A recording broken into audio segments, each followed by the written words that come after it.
ലോകേശ ചൈതന്യമയാദിദേവ ശ്രീകാന്ത വിഷ്ണോ ഭവതാജ്ഞയൈവ പ്രാതസ്സമുദ്ധായ തവ പ്രിയാർത്ഥം സംസാരയാത്രാം അനുവർത്തയിഷ്യേ. എല്ലാ സുഹൃത്തുക്കൾക്കും എന്റെ വിനീതമായ നമസ്കാരം. ശ്രീമദ് ഭാഗവതം ദശമസ്കന്ധഃ അഥ അഷ്ടഷഷ്ടിതമോധ്യായഃ. 68ാമത്തെ അധ്യായത്തിൽ കൃഷ്ണന്റെയും ജാംബവതിയുടെയും പുത്രനായ സാംബൻ ദുര്യോധന പുത്രിയായ ലക്ഷ്മണയെ രാക്ഷസ വിധിപ്രകാരം അപഹരിക്കുന്നു.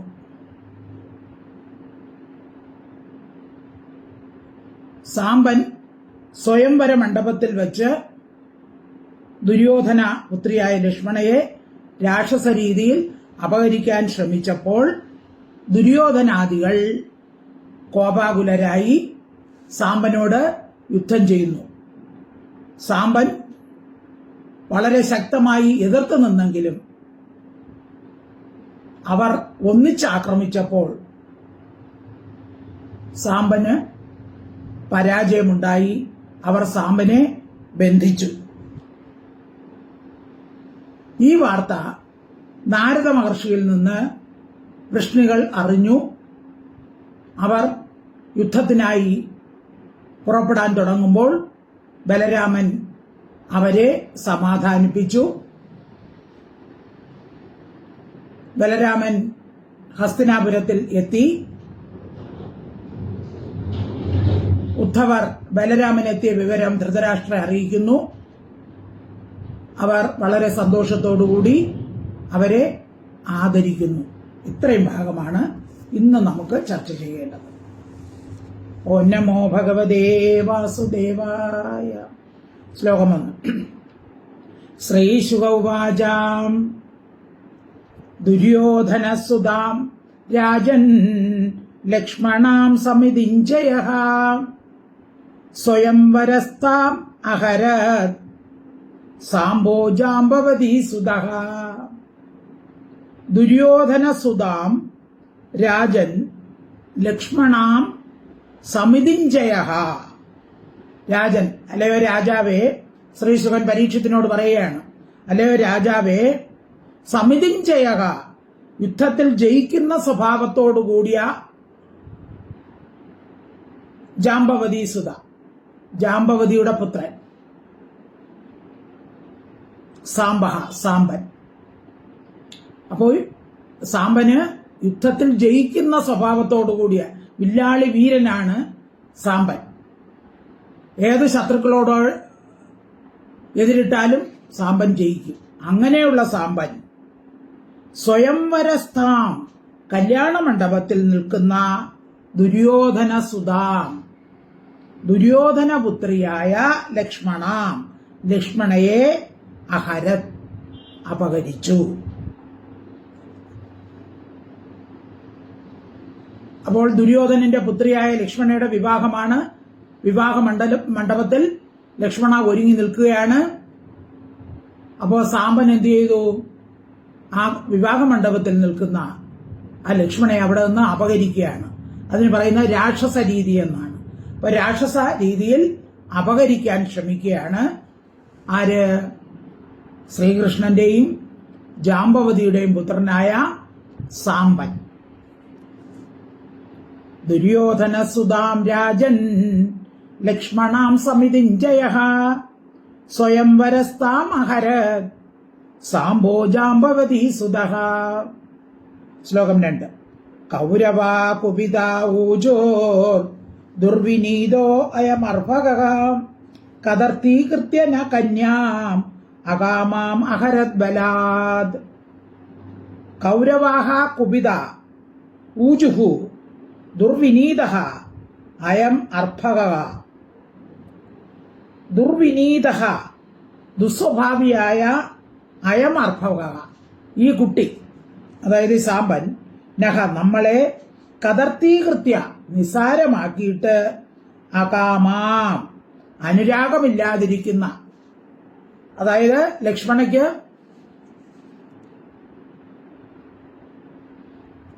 ഈ അർഭകനോട്, അതായത് സാമ്പനോട് യാതൊരു അനുരാഗവും ഇല്ല. അപ്പൊ അങ്ങനെയുള്ള ലക്ഷ്മണയെ നമ്മളെയൊക്കെ നിസ്സാരന്മാരാക്കിയിട്ട് കന്യകയെ ബലാത്കാരേണ അഹരത് ഹരിച്ചുവെന്ന് കൗരവർ കുപിതാഹ കോപയുക്തന്മാരായി ഊജുഹു പറഞ്ഞു. അപ്പൊ ലക്ഷ്മണയ്ക്ക് സാമ്പനോട് ഒരു അനുരാഗവുമില്ല. എന്നിട്ട് സാമ്പൻ എന്ത് ചെയ്തു? കല്യാണ മണ്ഡപത്തിൽ നിന്ന് ഇവളെ വലിച്ചു പിടിച്ചിറക്കിക്കൊണ്ടു പോവുകയാണ്. അപ്പൊ എല്ലാവരും നോക്കി നിൽക്കുകയാണ്. അപ്പൊ കൗരവർ നോക്കി നിൽക്കുക, അവരെ നിസാരമാക്കിയിട്ട് സാമ്പൻ എന്ത് ചെയ്തു? ഇവളെ വലിച്ച് ഇറക്കിക്കൊണ്ടു പോവുകയാണ് കല്യാണ മണ്ഡപത്തിൽ നിന്ന്. അപ്പോൾ അവർക്ക് ദേഷ്യം വന്നു, കൗരവർക്ക് ദേഷ്യം വന്നു. സ്വാഭാവികമാണല്ലോ, അല്ലെ? വിവാഹ മണ്ഡപത്തിൽ നിന്ന് വേറൊരുത്തൻ വന്ന് ബലാത്കാരേണ പുത്രിയെ അപഹരിച്ചു കൊണ്ടുപോവുകയാണ്. അപ്പോൾ അവർക്ക് സ്വാഭാവികമായിട്ട് കോപമുണ്ടായി. കൗരവ കുപിത ഓജുർ ദുർവിനീതോയമർഭക കദർത്തീകൃത്യ ന കന്യാം അകാമാം അഹരത് ബലാത്. ശ്ലോകം 3. ബത്നീദേമം ദുർവിനീതം കിം കരിഷ്യന്തി വൃഷ്ണയഃ യേ അസ്മത് പ്രസാദോപജിതാം ദത്താം നോ ഭുഞ്ചതേ മഹീം. ബത്നീത ഇമം ദുർവിനീതം ഇമം ബത്നീത. അപ്പൊ അവരൊക്കെ എന്ത് പറഞ്ഞു? ദുർവിനീതം, വിനയമില്ലാത്ത ഇമം, ഇവനെ ബത്നീത, ബന്ധിക്കൂ, എല്ലാവരും ഇവനെ പെട്ടെന്ന് പിടിച്ചു കെട്ടു. വൃഷ്ണികൾ ഹിം കരിഷ്യന്തി, എന്ത് ചെയ്യും? നമ്മളെവനെ പിടിച്ചു കെട്ടിയ വൃഷ്ണികൾ നമ്മെ എന്ത് ചെയ്യും? യാതൊരുത്തൻ അസ്മത് പ്രസാദ ഉപജിത, നമ്മുടെ അനുഗ്രഹത്താൽ അഭിവൃദ്ധി പ്രാപിക്കുന്നതും. ആ വൃഷ്ണികൾ നമ്മുടെ അനുഗ്രഹത്താലാണ് അവരെ അഭിവൃദ്ധി പ്രാപിച്ചു വരുന്നത്. നഹ, നമ്മളാൽ ദത്താം, ദാനം ചെയ്യപ്പെട്ടതുമായ മഹി, ഭൂമിയെ ഭുഞ്ചതേ, ഭുജിക്കുന്നു. അപ്പോൾ വൃഷ്ണികൾ നമ്മൾ ദാനം കൊടുത്ത ഭൂമിയിലാണ് വസിക്കുന്നത്. നമ്മൾ ദാനം കൊടുത്തത് അനുസരിച്ചാണ് ഇവർ അഭിവൃദ്ധി പ്രാപിക്കുന്നത്. അപ്പൊ നമ്മുടെ ദാനമാണ് അവർക്കുള്ളത്. അങ്ങനെയുള്ള അവർ നമ്മുടെ കുട്ടിയെ അപഹരിച്ചു കൊണ്ടുപോകുന്നു. ശരിക്കും വൃഷ്ണികൾ രാജാക്കന്മാരല്ല, നമ്മളാണ് അവരെ രാജാക്കന്മാരായി വച്ചത്. ബത്നീദേമം ദുർവിനീതം കിം കരിഷ്യന്തി വൃഷ്ണയഃ യേ അസ്മത് പ്രസാദോപജിതാം ദത്താം നോ ഭുഞ്ചതേ മഹീം. ശ്ലോകം 4. നിഗൃഹീതം സുതം ശ്രുത്വാ യദ്യേഷ്യന്തീഹ വൃഷ്ണയഃ ഭഗ്നദർപ്പ ശമം യാന്തി പ്രാണായിവ സുസംയതാഃ. നിഗൃഹീതം സുതം ശ്രുത്വാ യത് യേഷ്യന്തി ഇഹ, യദ്യേഷ്യന്തി ഇഹ, യദി യേഷ്യന്തി ഇഹ.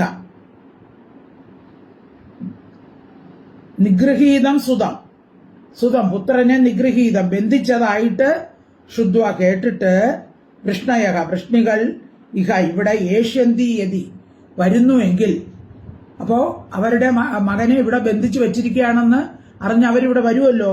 വരുമെങ്കിൽ സുസംയത, ഏറ്റവും അടക്കപ്പെട്ട, പ്രാണായിവ, പ്രാണങ്ങൾ എന്ന പോലെ, അതായത് പ്രാണായാമം ചെയ്യുമ്പോൾ പ്രാണനെ അടക്കി വെക്കാൻ സാധിക്കുമല്ലോ. പ്രാണായാമം ചെയ്ത് പ്രാണനെ അടക്കി വെക്കുന്നത് പോലെ ഭഗ്നദർപ്പ, ഭഞ്ജിക്കപ്പെട്ട ദർപ്പത്തോടു കൂടിയതായിട്ട് ശമത്തെ യാന്തി, അവർ എന്ത് ചെയ്യും? അവരുടെ അഹങ്കാരം മുഴുവൻ ശമിച്ച ശേഷം അവർ മടങ്ങിപ്പോയിക്കോളും. അപ്പൊ അവരുടെ പ്രാണനെയാണ് ഇവിടെ പിടിച്ചു വച്ചിരിക്കുന്നത്. അപ്പൊ പ്രാണായാമം മൂലം പ്രാണനെ നിയന്ത്രിച്ച് വച്ചിരിക്കുന്നത് പോലെ അവരുടെ ദർപ്പമെല്ലാം അടങ്ങിയിട്ട് അവരെന്ത് ചെയ്യും? മടങ്ങി പൊയ്ക്കോളും. അല്ലാതെ വൃഷ്ണികൾ നമ്മളെ ഒന്നും ചെയ്യാനില്ല എന്നാണ് ഇവർ വിചാരിച്ചത്. നിഗ്രഹീതം സുതം ശ്രുത്വാ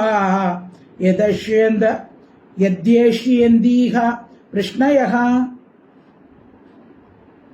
ഭഗ്നദർപ്പാശമം യാന്തി പ്രാണായിവ സുസംയതാഃ.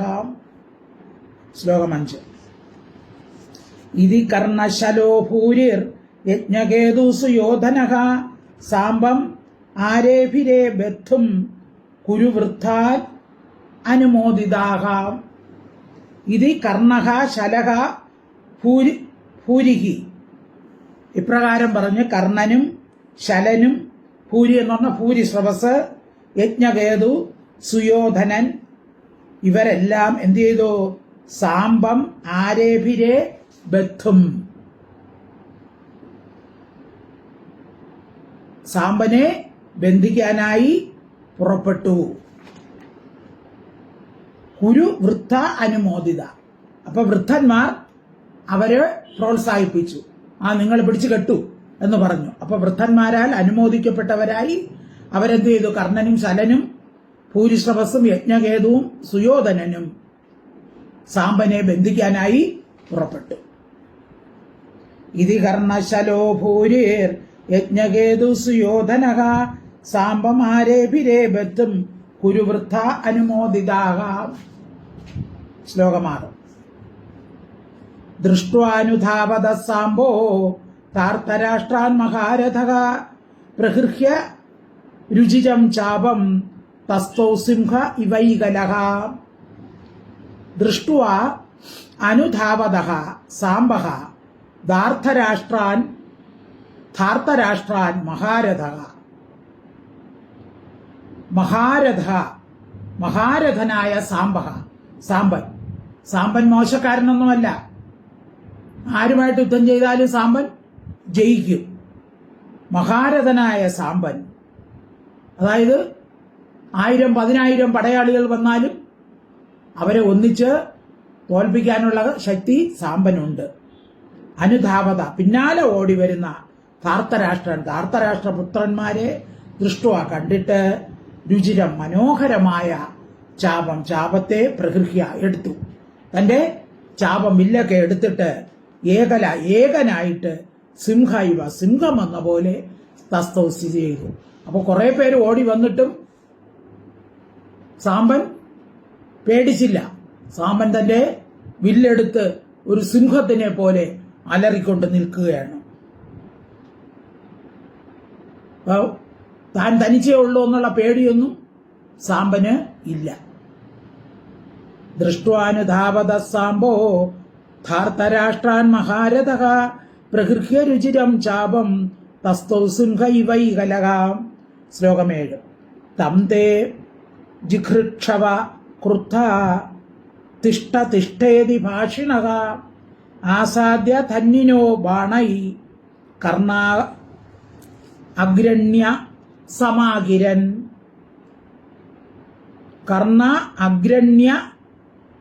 കർണനാകുന്ന അഗ്രണിയോടുകൂടി. അപ്പൊ കർണൻ മുമ്പേ പോകുന്നു, പുറകെ ബാക്കി എല്ലാവരും ഒന്നിച്ച് സാമ്പനെ എതിർക്കാൻ പോവുകയാണ്. അവർ അവനെ ജിഗൃക്ഷവ, പിടിക്കാൻ ആഗ്രഹിക്കുന്നവനായിട്ട്, കോപയുക്തനായി, തിഷ്ഠ ഇതി. അപ്പൊ സാമ്പൻ ലക്ഷ്മണയും പിടിച്ചുകൊണ്ട് പോവുകയാണ്. അപ്പോൾ ഇവരെ നിൽക്ക് എന്ന് പറഞ്ഞു പിറകെ ഓടെയാണ് എന്ന് ഭാഷണ പറയുന്നവരായി, ധന്യനക, വില്ലുകളോടുകൂടിയവരായി, ആസാദ്യ, പ്രാപിച്ചിട്ട്, ബാണങ്ങൾ കൊണ്ട് സമാകിരൻ വർഷിച്ചു. അപ്പൊ നില്ലെന്ന് പറഞ്ഞ് കർണനും ശലനും ഭൂരി ശ്രവസും യജ്ഞകേതുവും സുയോധനനും ഇവരെല്ലാരും കൂടെ എന്ത് ചെയ്തു? സാമ്പന്റെ നേരെ അമ്പയച്ചു. എല്ലാവരും ഒരേ സമയത്ത് സാമ്പന്റെ നേരെ ഞാണ് തൊടുത്തു വിട്ടു. ബാണങ്ങൾ തൊടുത്തുവിട്ടു. തം തേ ജിഗൃക്ഷവ ക്രുദ്ധ തിഷ്ട തിഷ്ടേതി ഭാഷിണക ആസാദ്യ തന്നിനോ ബാണൈ കർണാഗ്രണ്യ സമാഗിരൻ. ശ്ലോകം 8. സോ അപവിദ്ധ കുരുശ്രേഷ്ഠ കുരുഭിര്യതു നന്ദനഃ ന അമൃഷ്യത് അചിന്ത്യാർഭ സിംഹക്ഷുദ്ര മൃഗൈർ ഇവ. സഹ അപവിദ്ധഃ കുരുശ്രേഷ്ഠ കുരുഭിഃ യതു നന്ദനഃ ന അമൃഷ്യത് തത് അചിന്ത്യ അർഭകഃ സിംഹഃ ക്ഷുദ്ര മൃഗൈർ ഇവ. കുരുശ്രേഷ്ഠ, അല്ലയോ കുരുശ്രേഷ്ഠ, കുരുഭി കുരുക്കളാൽ അപവിദ്ധ 4 ഭാഗത്തും മുറിവേൽപ്പിക്കപ്പെട്ടവനും. അപ്പൊ ഇവരെല്ലാവരും ചേർന്ന് സാമ്പനെ നേരെ അമ്പയക്കുകയാണ്. അപ്പോ ഈ അമ്പുകളെല്ലാം സാമ്പന്റെ നേരെ ചെന്ന് ശരീരം മുറിപ്പെട്ടു.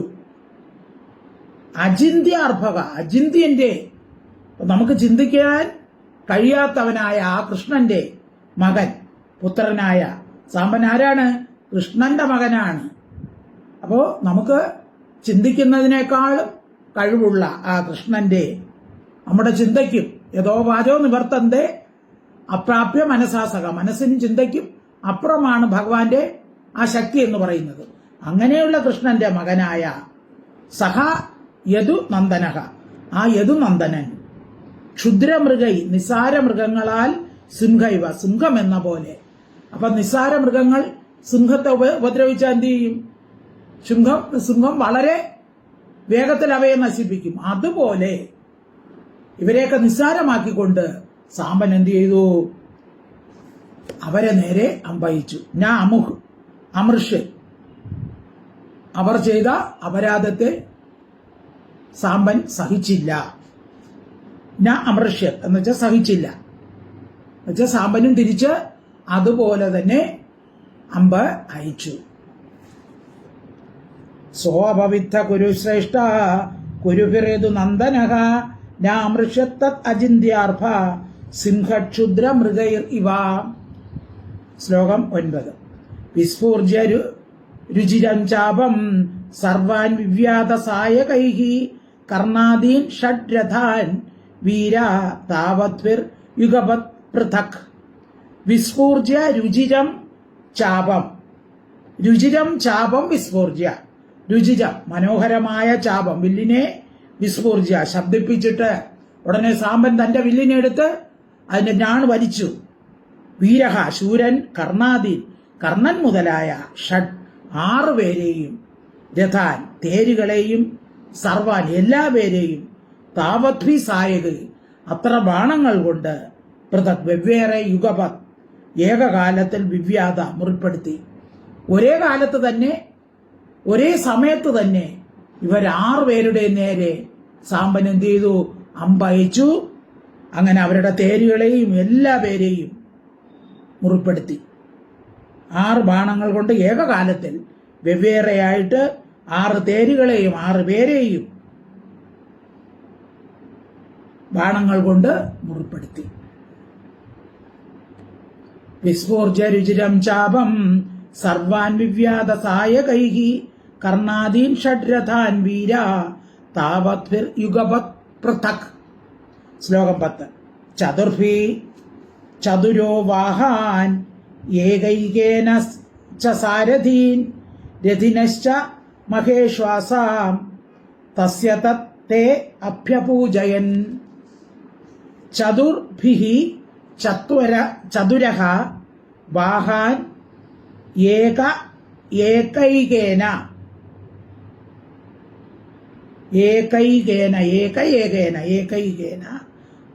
ച സാരഥീൻ രഥിനഃ ച മഹേശ്വാസാം തസ്യ തത് തേ അഭ്യപൂജയൻ.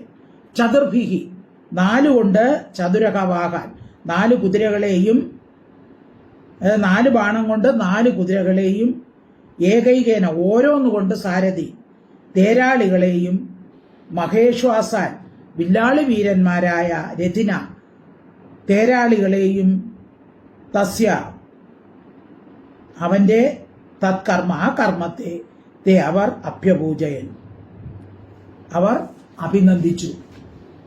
അപ്പോ ഒരു കൂസലുമില്ലാതെ ഇവരാറുപേരും ഒന്നിച്ചു സാമ്പന്റെ നേരെ ബാണങ്ങൾ അയച്ചിട്ടും സാമ്പന് ഒരു കൂസലും ഉണ്ടായില്ല.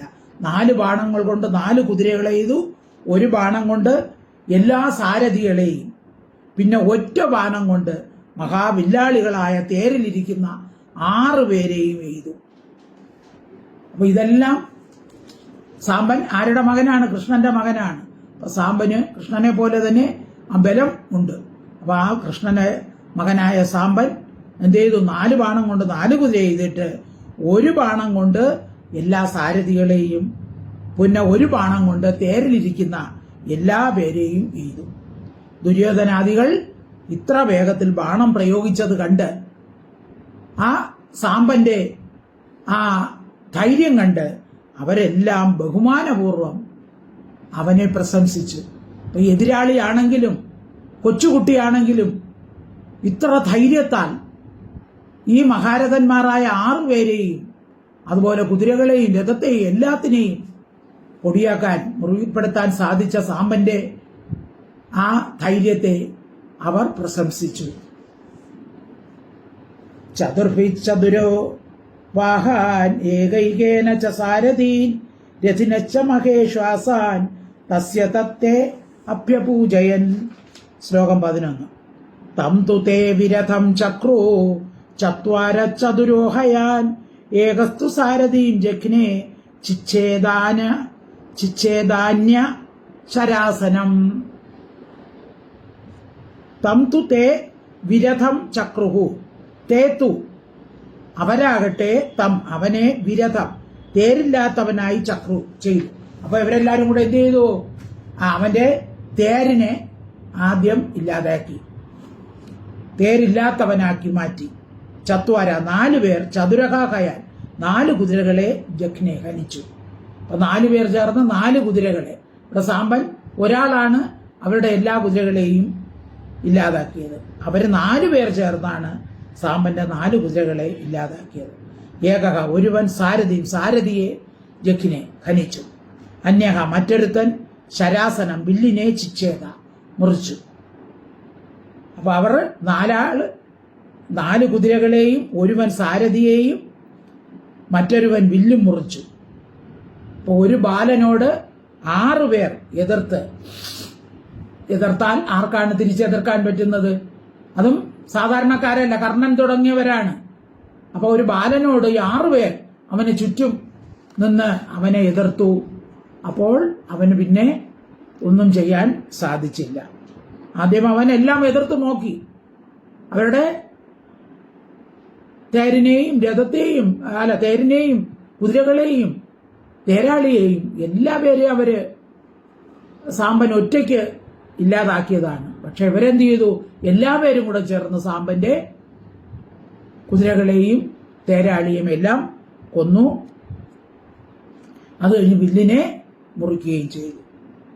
തം തു തേ വിരഥം ചക്രോ ചത്വാര ചതുരോഹയാൻ ഏകസ്തു സാരഥീം ജഘ്നേ ചിച്ഛേദാന്യ ശരാസനം. ശ്ലോകം 12. തം ബദ്ധ്വാ വിരഥീകൃത്യ കൃച്ഛ്രേണ കുരവോയുധി കുമാരം സ്വസ്യ കന്യാം ച സ്വപുരം ജൈനോ വിശൻ. തം ബദ്ധ്വാ വിരഥീകൃത്യ കൃച്ഛ്രേണ കുരവഹ യുധി. കുരുക്കൾ കൃച്ഛ്രേണ പ്രയാസപ്പെട്ട് യുദ്ധത്തിൽ തം അവനെ ബന്ധിച്ചു. പ്രയാസപ്പെട്ടാണ് ഇവരെല്ലാരും കൂടെ ചേർന്ന് സാമ്പനെ ബന്ധിച്ചത്. വിരഥീകൃത്യ രഥഹീനനാക്കി മാറ്റി. കുമാരനെയും സ്വസ്യ തന്റെ ദുര്യോധനന്റെ കന്യയെയും സ്വരാജധാനി നീത്വ രാജധാനിയിലേക്ക് നയിച്ചിട്ട് ജയശീലരായി ആവിശൻ പ്രവേശിച്ചു. അപ്പൊ കന്യയെ കൊട്ടാരത്തിലേക്ക് കൊണ്ടുപോയി സാമ്പനെ ബന്ധിച്ച് കൊട്ടാരത്തിലേക്ക് കൊണ്ടുപോയി എല്ലാവരും അവർ ജയിച്ചു എന്നുള്ള സന്തോഷത്തോടുകൂടി കൊട്ടാരത്തിലേക്ക് തിരിച്ചു പോയി. തമ്പധ്വാ വിരതീകൃത്യ കൃഷ്ണേണ പുരവോയുധി കുമാരം സ്വസ്യ കന്യാം ച സ്വപുരം ജൈനോ വിശൻ. ശ്ലോകം 13. തത്ശുദ്ധ്വാ നാരദോക്തേന രാജൻ സഞ്ജാതമന്യവഹ കുരൂൻ പ്രത്യുദ്യമം ചക്രോർ ഉഗ്രസേന പ്രചോദിതാഃ തത്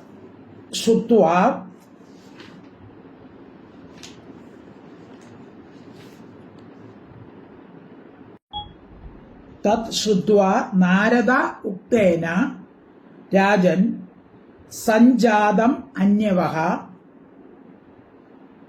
സഞ്ജാതമന്യവഹ അന്യല്ല സഞ്ജാതമന്യവഹ കുരൂൻ പ്രത്യുദ്യമം ചക്രുഹു ഉഗ്രസേന പ്രചോദിതാഃ.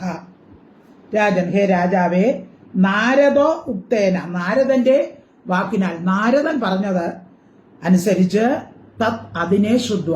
അപ്പൊ നാരദൻ അവിടെ ചെന്ന് ദ്വാരകയിൽ ചെന്ന് കാര്യങ്ങളെല്ലാം അവരെ ധരിപ്പിച്ചു. അപ്പൊ നാരദൻ പറഞ്ഞത് കേട്ടിട്ട്, ശ്രുത്വ കേട്ടിട്ട്, സംജാതമന്യവഹ, അപ്പോൾ അവർക്ക് കോപമുണ്ടായി. ഉണ്ടായ കോപത്തോടു കൂടിയവരും ഉഗ്രസേന പ്രചോദിത, ഉഗ്രസേനാൽ പ്രേരിപ്പിക്കപ്പെട്ടവരുമായ യാദവന്മാർ. അപ്പൊ ഇത് കേട്ടപ്പോൾ എല്ലാവർക്കും ദേഷ്യമായി.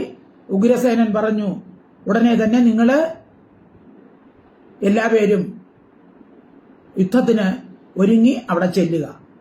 കുരുവിൻ പ്രതി, കുരുക്കളുടെ നേരെ ഉദ്യമ ചക്രു, യുദ്ധം ചെയ്യാൻ വേണ്ടി അവർ പോയി. എല്ലാ ഒരുക്കങ്ങളും ചെയ്തു. അപ്പൊ സാമ്പനെ അവിടെ കെട്ടിയിട്ടിരിക്കുന്നു എന്നറിഞ്ഞ യാദവന്മാർ സാമ്പനെ അവിടെ നിന്ന് രക്ഷിക്കാൻ വേണ്ടി അവർ യുദ്ധത്തിന് വേണ്ട എല്ലാ തയ്യാറെടുപ്പുകളും നടത്തി. തശ്രുദ്വാ നാരദോക്തേന രാജൻ സഞ്ജാതമന്യവഹ കുരുൻ പ്രത്യുദ്യമം ചക്രൂർ ഉഗ്രസേന പ്രചോദിതാഃ. ശ്ലോകം 14. സാന്തയിത്വാ തു താൻ രാമ സന്നദ്ധാൻ വൃഷ്ണിപുങ്കവാൻ നൈച്ഛത് കുരൂണാം വൃഷ്ണീനാം കലിമലാപഹ. സാന്തയിത്വാ തു താൻ രാമഃ സന്നദ്ധാൻ വൃഷ്ണിപുങ്കവാൻ, സന്നദ്ധാൻ താൻ വൃഷ്ണിപുങ്കവാൻ, സന്നദ്ധരായ ഒരുങ്ങിയവരായ വൃഷ്ണിപുങ്കവാൻ, ആ യാദവ ശ്രേഷ്ഠന്മാരെ സാന്തയിത്വ സമാധാനിപ്പിച്ചിട്ട് കലിമലാപഹ, കലഹം നിമിത്തമുണ്ടാകുന്ന ദോഷത്തെ തീർക്കുന്നവനായ രാമഃ, രാമൻ. അപ്പൊ രാമൻ അവരെ സമാധാനിപ്പിച്ചു. നിങ്ങൾ വരണ്ട, ഞാനെല്ലാം സമാധാനമായിട്ട് ഇതെല്ലാം ഒത്തുതീർപ്പാക്കാം എന്ന് പറഞ്ഞ് അവരെ സമാധാനിപ്പിച്ച്, ഇനി ഒരു യുദ്ധം നടന്നാൽ അവിടെ പല ദോഷങ്ങളും ഉണ്ടാകും. അപ്പൊ അതില്ലാതാക്കാൻ വേണ്ടി രാമൻ അവരെ സമാധാനിപ്പിച്ചു. കുരൂണാം, കുരുക്കൾക്കും വൃഷ്ണികൾക്കും തമ്മിൽ കലഹത്തെ നയിച്ച, ഇഷ്ടപ്പെട്ടില്ല. അപ്പൊ കുരുക്കളും വൃഷ്ണികളും തമ്മിൽ യുദ്ധം ചെയ്യുന്നത് ബലരാമന് ഇഷ്ടപ്പെട്ടില്ല. കാരണം ബലരാമന്റെ ശിഷ്യനാണ് ആര്? ദുര്യോധനൻ. ദുര്യോധനെ ഗദായുദ്ധം പഠിപ്പിച്ചത് ബലരാമനാണ്. അപ്പൊ അതുകൊണ്ട് അവര് തമ്മിൽ ഏറ്റുമുട്ടുന്നതിന് ബലരാമന് ഇഷ്ടമുണ്ടായിരുന്നില്ല. അതുകൊണ്ട് ബലരാമൻ എന്ത് ചെയ്തു? അവരെ എല്ലാം സമാധാനിപ്പിച്ചു. സാന്തയിത്വാ തു താൻ രാമ സന്നദ്ധാൻ വൃഷ്ണിപുങ്കവാൻ നൈച്ഛത് കുരൂണാം വൃഷ്ണീനാം കലിമലാപഹ. ശ്ലോകം 15. ജഗാമഹാസ്തിനപുരം രഥേനാദിത്യവർച്ചസ ബ്രാഹ്മണൈകുലവൃത്തൈശ്ച വൃതശ്ചന്ദ്രൈവ ഗ്രഹൈഃ. ജഗാമഹാസ്തിനപുരം രഥേന ആദിത്യവർച്ചസ ബ്രാഹ്മണൈഃ കുലവൃത്തൈഃ ച വൃതഃ ചന്ദ്രഃ ഇവ ഗ്രഹൈഃ. കുലവൃത്തൈഃ, കുലവൃത്തന്മാരാലും അതായത് പ്രായമുള്ളവരാലും, ബ്രാഹ്മണൈച്ച ബ്രാഹ്മണരാലും വൃത ചുറ്റപ്പെട്ടവനായി, ഗ്രഹൈഃ ഗ്രഹങ്ങളാൽ വൃത ചുറ്റപ്പെട്ട ചന്ദ്രഹായിവ ചന്ദ്രൻ പോലെ. അപ്പൊ ഗ്രഹങ്ങൾ ാൽ ചുറ്റപ്പെട്ട ചന്ദ്രൻ എങ്ങനെ ശോഭിക്കുമോ അതുപോലെ ബലരാമൻ ബ്രാഹ്മണരാലും കുലവൃദ്ധന്മാരാലും ചുറ്റപ്പെട്ട് ആദിത്യവർച്ചസ സൂര്യകാന്തിയോടുകൂടിയ രഥേന തേരിലിരുന്ന് ഹസ്തിനപുരത്തെ ജഗാമ പ്രാപിച്ചു. ബ്രാഹ്മണരും കുലവൃദ്ധന്മാരും ചേർന്ന് ബലരാമൻ അതിതേജോമയമായിരിക്കുന്ന തേരിലിരുന്ന് ഗ്രഹങ്ങളാൽ ചുറ്റപ്പെട്ട ചന്ദ്രനെ പോലെ പ്രകാശിച്ചുകൊണ്ട് ഹസ്തിനപുരത്തെ പ്രാപിച്ചു. ജഗാമഹാസ്തിനപുരം രഥേനാദിത്യ വർച്ചസ ബ്രാഹ്മണൈകുലവൃത്തൈശ വൃത ചന്ദ്ര ഇവ ഗ്രഹൈഹി. ശ്ലോകം 16. ഗത്വാ ഗജാഹ്വയം രാമോ ബാഹ്യോപവനമാസ്ഥിതഃ ഉദ്ധവം പ്രേക്ഷയാമാസ ധൃതരാഷ്ട്രം ബുഭുത്സയാ. ഗത്വാ ഗജാഹ്വയം ഗത്വ ഗജാഹ്വയം എന്ന് വെച്ചാൽ ഹസ്തിനപുരത്തെ ഗത്വ പ്രവേശിച്ചിട്ട് ബലരാമൻ ബ്രാഹ്മണരോടും വൃദ്ധന്മാരോടും ചേർന്ന് ഹസ്തിനപുരത്തെ പ്രവേശിച്ചിട്ട് ബാഹ്യോപവനം പുറമെയുള്ള ഉദ്യാനത്തെ ആസ്ഥിത അധിവസിച്ച ബലരാമൻ അവിടെ ചെന്ന് പുറമെയുള്ള ഉദ്യാനത്തിൽ താമസിച്ചിട്ട് ധൃതരാഷ്ട്രനെ കുറിച്ച് ബുഭുത്സയ അറിയാനുള്ള ആഗ്രഹത്താൽ ഉദ്ധവനെ പ്രേക്ഷയാമാസ അയച്ചു. അപ്പൊ ഇവര് അവിടെ ചെന്ന് ആ ഒരു ഉദ്യാനത്തിൽ ഇരുന്നിട്ട് ഉദ്ധവനോട് ചെന്ന് പറഞ്ഞു, ഞങ്ങൾ വന്നിട്ടുണ്ടെന്ന് ധൃതരാഷ്ട്രയെ അറിയിക്കുക. ഗത്വാ ഗജാഹ്വയം രാമോ ബാഹ്യോപവനമാസ്ഥിതഃ ഉദ്ധവം പ്രേഷയാമാസ ധൃതരാഷ്ട്രം ബുഭുത്സയാം. ശ്ലോകം 17. സോഭിവന്ദ്യാംബികാപുത്രം ഭീഷ്മം ദ്രോണം ച ബാഹ്ലികം ദുര്യോധനം ച വിധിവത് രാമമാഗതം അബ്രവീത്. സഹ അഭിവന്ദ്യാം അംബികാപുത്രം ഭീഷ്മം ദ്രോണം ച ബാഹ്ലികം ദുര്യോധനം ച വിധിവത് രാമം ആഗതം അബ്രവീത്. സഹ അവൻ, അതായത് ഉദ്ധവർ, രാജധാനിയിൽ ചെന്ന് അംബികാപുത്രനെയും ധൃതരാഷ്ട്രയെയും ഭീഷ്മരെയും ദ്രോണരെയും ബാഹ്ലികനെയും ദുര്യോധനനെയും വിധിപ്രകാരം അഭിവാദനം ചെയ്തു. വന്ദിച്ച ശേഷം വന്നിരിക്കുന്ന രാമനെ കുറിച്ച് അബ്രവീത് പറഞ്ഞു. ആദ്യം അവരെ എല്ലാം ചെന്ന് തൊഴുത് നമസ്കരിച്ചിട്ട് പറഞ്ഞു, ഇവിടെ ബലരാമൻ ഇവിടെ എത്തിയിട്ടുണ്ട് എന്ന് പറഞ്ഞു. സോഭിവന്ദ്യാംബികാപുത്രം ഭീഷ്മം ദ്രോണം ച ബാഹ്ലികം ദുര്യോധനം ച വിധിവത് രാമമാഗതം അബ്രവീത്. ശ്ലോകം 18.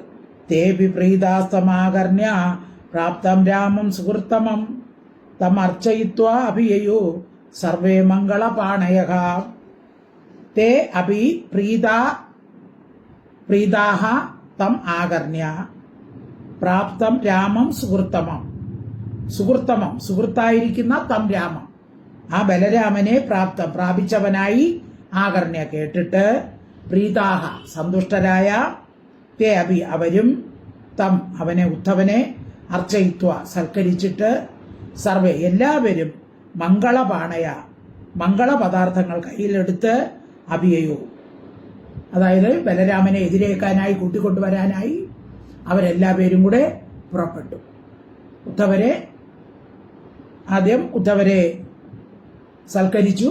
എന്നിട്ട് മംഗളപദാർത്ഥങ്ങളൊക്കെ എടുത്ത് കൊണ്ട് ബലരാമനെ സൽക്കരിക്കാൻ വേണ്ടി അവരെല്ലാം പുറപ്പെട്ടു. തേബി പ്രീതാസ്തമാകർണ്യ പ്രാപ്തം രാമം സുഹൃത്തമം തം അർച്ചയിത്വാഭിയു സർവേ മംഗളപാണയഃ.